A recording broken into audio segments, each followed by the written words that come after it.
Hi guys. Hello. Where are we off to? So we're off to the doctor. And I'm going with, haven't been for a while.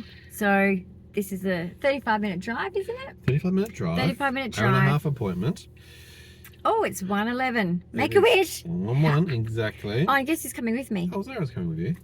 And look, I normally get fidgets from my glove box, but I got this one this time. Sounds good. This is so cool. Guys, look, be careful where you buy them. I bought one, didn't I, spare, that was so runny and It is hard to sloppy. find the good ones, yeah. They are all slightly different, aren't they? This is a really good one. Now, you got your pulse oximeter on because I'm obviously monitoring your condition. Yeah, We're at high risk today with travelling. Press it. Tell me what it is. Press it, no worries. Well, you're at what? Okay, 98 oxygen, that's good. Great. 73 heart rate. Brilliant.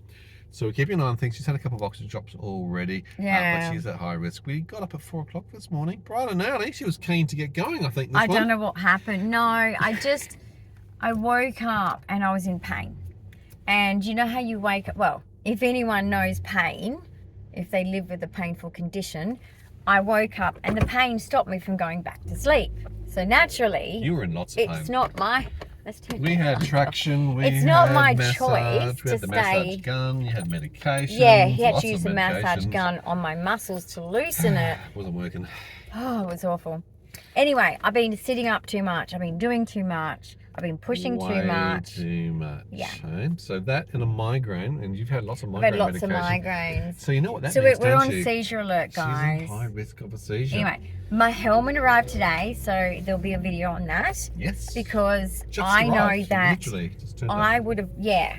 I would have loved someone to show me about the helmet things, We'll because do a separate video on that I was one when so we're back. anti it before until I had the fall, until I had an atonic seizure standing up as I was walking and realised the seriousness of what they can be. Yeah. And that slapped me into reality, and I realised, no, let's go to Epilepsy WA, let's get my helmet. I'm on board with this now. Oh shit. Major car accident on the other side of the road. Oh, look at that, We guys. were just watching Dashcams my goodness. Australia, and I was about to say, you know what? Having watched Dashcams Australia, we better be careful on the road because, you know, there's crazy drivers in Perth. Look at what they've done. We have a major incident Oh my in goodness. the first 50 metres of getting out. All right, What was that on the ground? An engine? I think it was. I don't know how the car actually managed I to don't turn know all what the was way on the around. ground, but I think it was an engine. You know what? Tow truck drivers always get very quick, don't they? They're faster than the police or the ambulance. Oh, they're like, you know, little, what do you call them? Like vultures. Yes, that's the it, word. vultures. Scavengers. They jump on anything. Like the crows. But I was about to say to you, hey, we've just watched Dashcams Australia on YouTube. I know, and I keep telling you I And don't it's like- like it. I'm scared. And we need to get one of those cameras so that when we're driving or in the Because car people park. drive off. They smash into you. Far out. And they just keep driving. And it's like, no. So I'm driving very safely. I've pulled No, back. but we do need a I'm over camera. speed. I'm looking. We do need a I'm camera. conscious. Oh, it is getting warmer now. It is See, meant to be a warm in day our for apartment, you. we felt like it was like 80 degrees, I think, in Perth today. 29. 29. 29. Okay. But we're going inland. I'll have to So round up. guys, I'll call it 30. when you go inland in Perth, I'm Perth born. I know this. You go inland, you're looking at 2 to 4 degrees more warmth As you're away from the coast. as you get away from the coast. Now, Listen to I've the sea breeze. never lived inland. Like, I've lived for a short time inland in Kalamunda, but with friends, because, you know, as a child, we always lived with friends and family. Never really had a home. But basically, I always lived near the coast. And you did too, didn't you? Mm-hmm. We went to the same Always school coastal, yeah. at one point at North Beach Primary. I've been to Sorrento Primary, no, Denmark District High School, right? Denmark Kinder, I didn't really make it because of my autism. That was an interesting experience. The bus driver was rather awkward dealing with a non-verbal child and neglectful parents, and they had to come pick me up because I wouldn't get off the bus. My brother was across the road at the normal school. That was a drama. Then I went to Sorrento Primary. Then I went to North Beach Primary. Okay, North Beach Primary. So we were together at North Beach Primary. Then I went overseas, did 9 months of no school, and then pretty much the rest of the year with no school. So I missed a whole year of school. And then when I went back, I went to Bambara School, which was in Padbury. Then I went to Padbury Primary School. Then Padbury High School. You've been sampling those schools. But living in Hillary's, very weird. But it's actually. But you know what? I got to high school. I I know knew you everyone. did, but I you knew know what? everyone. Correct. You knew everybody in the suburbs. But that transition of change, lack of consistency, used is to also mess why me the up. education system wasn't keeping up with you, who you are in the system, and that's why you also filtered up. I was always breaks. at schools with a plastic bag and no uniform, or a uniform from a different school. I was that kid. I even went to a birthday party in a school uniform. Spot the odd kid out, and that doesn't help you for fitting in when you are transitioning into a new environment, does it? No one cared about me. It's The pretty life much of left. autism, I think. Yeah, I think when a child is neglected, when you've got a parent that doesn't cope, I had a single parent at the time. And look, that's her thing. She wasn't coping. But I was an autistic child in major need.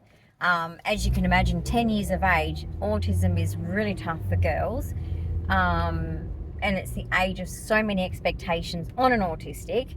And I wasn't coping. And the school knew this, but they put it down. Back in those days, what used to happen to kids like me was, oh, she's developmentally delayed and intellectually because of her being born too soon, blah, blah, blah.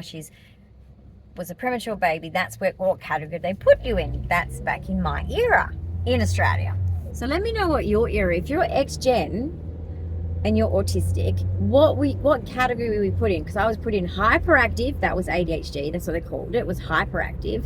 So I was constantly reported for being hyperactive, constantly kicked out of class for being hyperactive, swinging on my chair. That's a stim as well.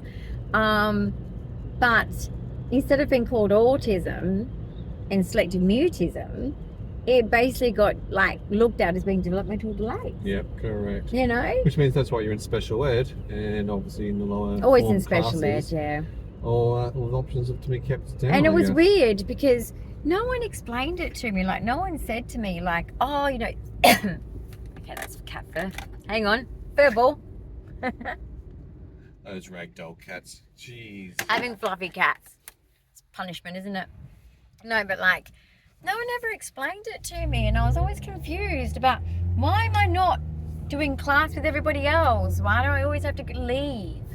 The people that I know that I sit next to, or all that kind of stuff, because there was only a few peers that I would actually be able to verbalize to. But once again, when I talk about verbalizing to, that means not much verbalizing at all. But for an autistic girl, very, very good, considering the no assistance. I think that it's so stupid, isn't it? This is how I don't understand this in women. I really don't understand it, and I think men don't even understand it. But basically, I remember being at school and having the girls say to me, "You're pretty, you can play with us," and I'm like, "Geez, I'm glad I'm not ugly then." But anyway, I see myself as ugly. But basically, it was weird. I'm thinking, is that the measurement to play? So you'll play with me because I look a certain way. That was really weird to me. So I used to play with the boys a lot because You're such a tomboy. they anyway. made sense. And I loved playing those games that they played, I used to love going on the skateboard, kicking the football, because I was good at it, because I was always at West Perth with my dad and my grandfather and stuff like that. So I was a football person, kicking the footy, even though I was a dancer. Yeah, but you also had a brother, you're around male cousins. Male cousins, brother, uncles. everyone in each street I lived in, except for by the time I think I got to 10 years of age, I had some girls in the street. I was like, oh, thank goodness. But even them, they used to be nasty to me and sometimes team up against me because the social engineering that I couldn't do. So I used to just go silent and just go home and whatever else. But I was also set up for failure because they had beautiful bedrooms and things like that, and I went home to a mattress on the floor and an army, sleeping bag was my thing. That's all I had, with a little shoebox of stuff, and it varied over time depending on what I collected. Sometimes my grandparents, they took us to the Royal Show, so anything I got, I'd grab onto, because when we moved a lot of stuff just went missing. just went missing. And of course, when we went overseas, which was after my mother and father's settlement for their divorce, I lost everything. My childhood bedroom stuff, everything. Everything. All I hung on to, and I'm assuming that was given to family to look after, was my Holly Hobby bedspread, my yellow blanket that was with me since I was born. And I love that yellow blanket, but it fell apart. I had to get rid of it. I would love to find a replica, wouldn't we? Yeah, of that yellow blanket. Because everyone would always say she's always got that blanket with her. And as I grew, it was funny because I was so tiny for so long. I'm dragging this blanket over my shoulder to the lounge room every morning for cartoons, and this massive blanket, and people would just laugh, you know, this little tiny kid, this massive, because it was a single bed blanket. So I was given that at birth. So yeah, it became like a security blanket, hence the term security blanket. We had a son that had a security blanket too, and that was hard to remove from him, and I still feel guilty about it, actually. I do. I still feel like I did the wrong thing. I should have just let him keep it.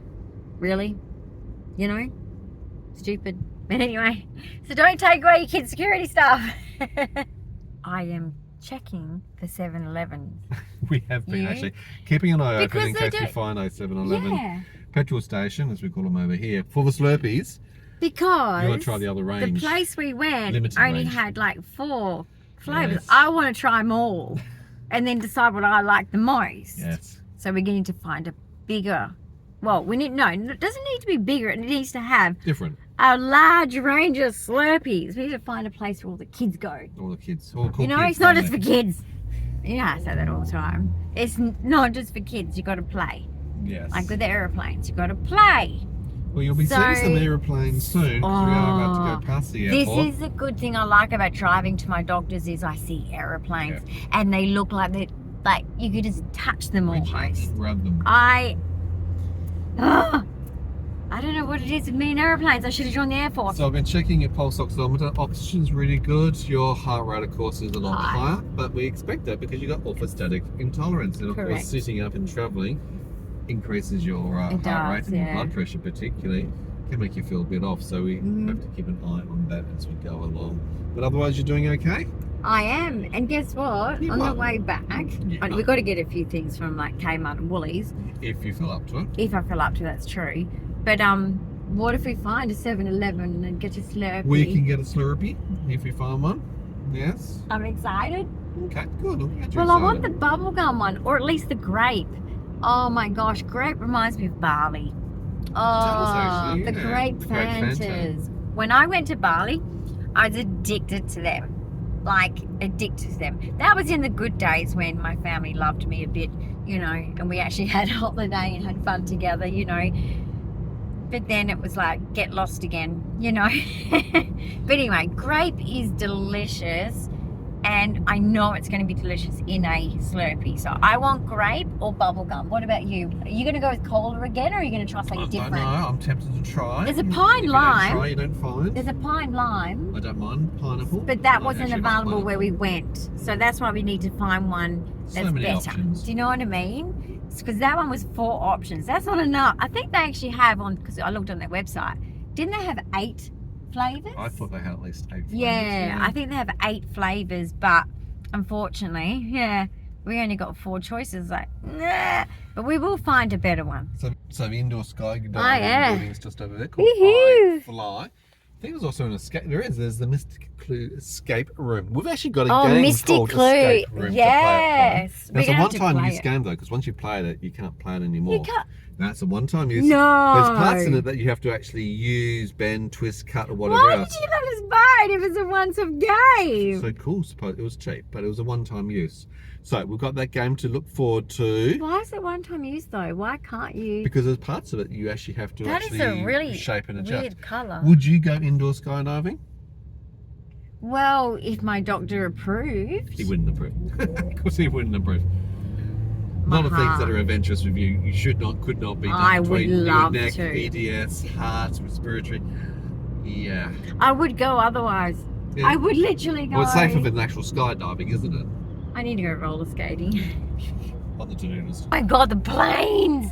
Look! It's Qantas. Ah! I'm sorry. I get so excited. I get so excited. All right, guys. Sorry. There's nothing much more to say because we're pretty much here. Almost there, getting your And brain into gear, ready for the appointment. Hour and a half long appointment. Lots of things to go through. Lots of medical discussions. Snippet videos to show of different Apparently. conditions and symptoms and medications. Fun. Such fun. So anyway, have a good day yourselves. Look after yourselves. And I'll see you in the next video because hopefully it's something different, of course. But medical is part of my life. Some people go to work and I have to go to medical appointments all the time. Not fun. Guys, Not big fun. thumbs up of encouragement. Thanks for Anyway, watching. comments, questions, leave them below. And don't forget to subscribe. We'll see you soon. Bye.